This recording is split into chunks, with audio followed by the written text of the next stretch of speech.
Returnal is one of my absolute favorite video games of all time. It is also the hardest video game I've ever played in the past 30 years of gaming. I've watched all of the wonderful YouTube videos covering this video game, but not a single one seems to have revealed these very shocking details that I will be uncovering in this video. Because there really is more to this game than meets the eye. I will be talking everything from Easter eggs, riveting story details that expose more of the plot, and my personal tips on how to master this very difficult game. Needless to say, spoilers will be discussed in this video. Now's the time to turn away if you want to go in blindly. With that being said, let's begin.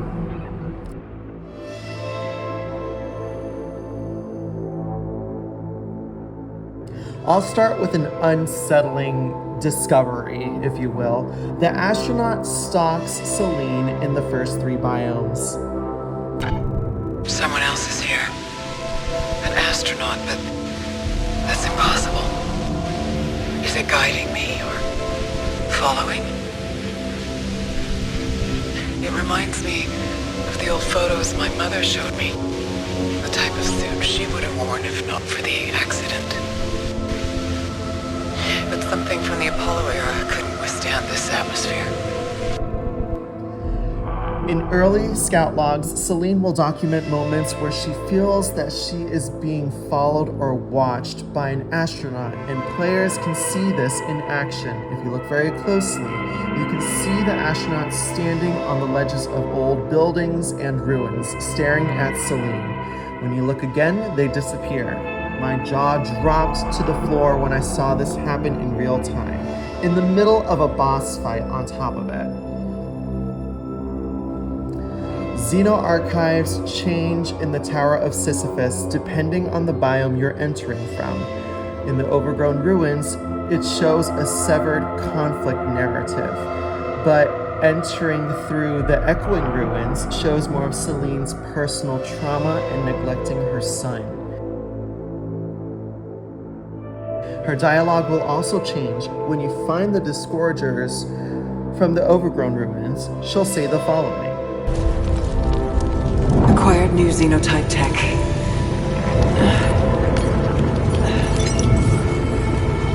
Highly unusual.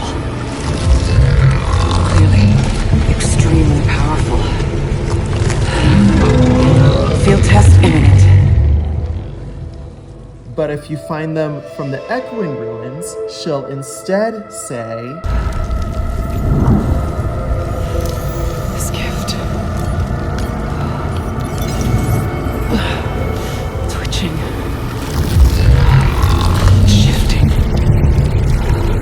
Pulsing with power. Beyond anything else here. reflecting her growing insanity.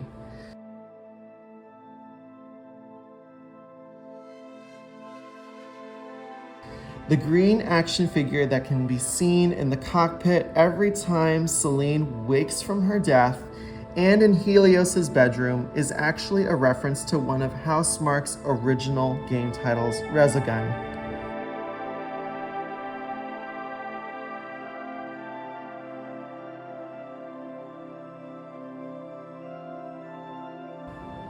As we all know, Celine is a very complex protagonist with many layers. Returnal is more than just a simple distress signal response, but a reflection of Celine's personal coping with the death of her son and the complicated, abusive relationship she had with her mother. It should never be open. Open. It's you, isn't it, Mother? I told you to... Most of Celine's personal items you can find in the game are melted or have fire damage. That, along with flashbacks and slight glimpses of her house, can suggest that Celine had at one point attempted to set her house on fire to kill her disabled mother. Bit of a stretch, dramatic even, but the evidence is here.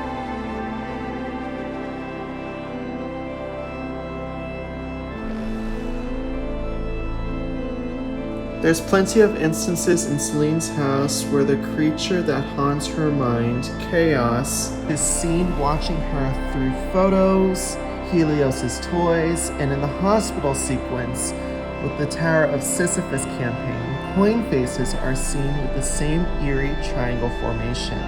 These same formations are seen on walls and corridors as you ascend the Tower of Sisyphus.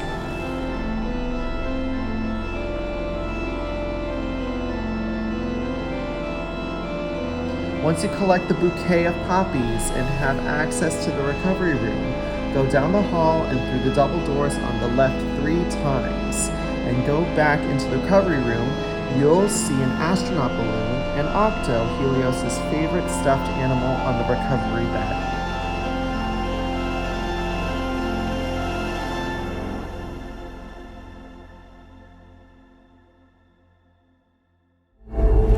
The smallest consumed by the largest.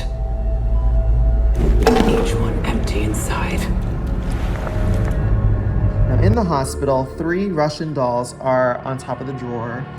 The biggest one represents Thea, Celine's mother. The second is Celine, indicated by a missing eye, which represents her heterochromia.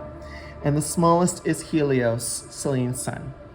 Similarly, the red one-eyed octopus is a childlike representation of one of Returnal's bosses, Algos.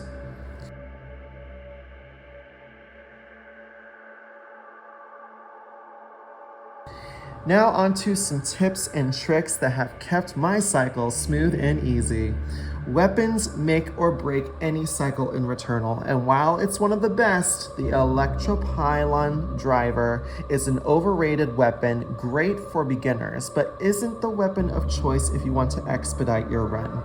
That privilege goes to the Rockland Lobber with the Explosive Rot trait, which kills enemies in one shot with great range and precision. And if you really want to be untouchable, find an Overload Bolts artifact. Lobbers have the fastest overload recharge compared to any other weapon in the game, and the artifact grants each successful overload to produce lightning bolts that kill or weaken 2 nearby enemies, essentially turning a one-shot rifle into a machine gun shooting in all directions, which is perfect for the more challenging final 3 biomes.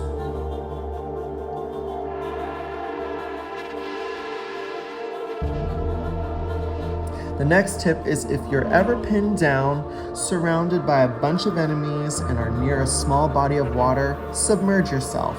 Enemy projectiles cannot penetrate through water, which provides great cover and an opportunity to surprise attack your opponents. This only works if you have the boot upgrade that can be retrieved after completing the Fractured Wastes biome. And keep in mind that enemies can also submerge themselves and shoot you while underwater.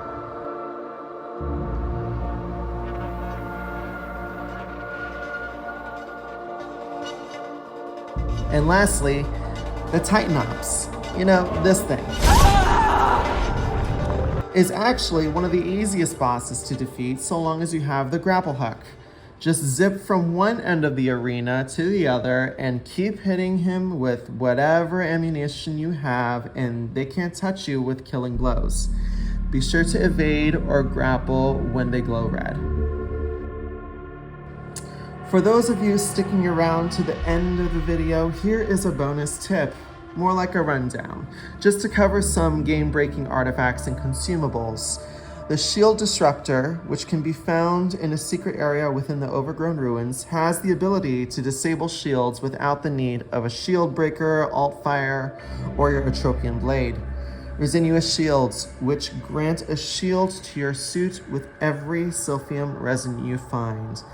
Blade Balancer, which can be found in most fabricators, grants the ability to destroy yellow shields with your blade, which typically allows access to more secret areas and loot.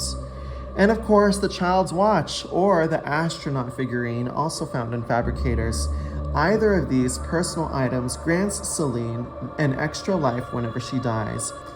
Similarly for consumables, nullification spheres for whenever you come across a malignant key or are dealing with malfunction projectiles.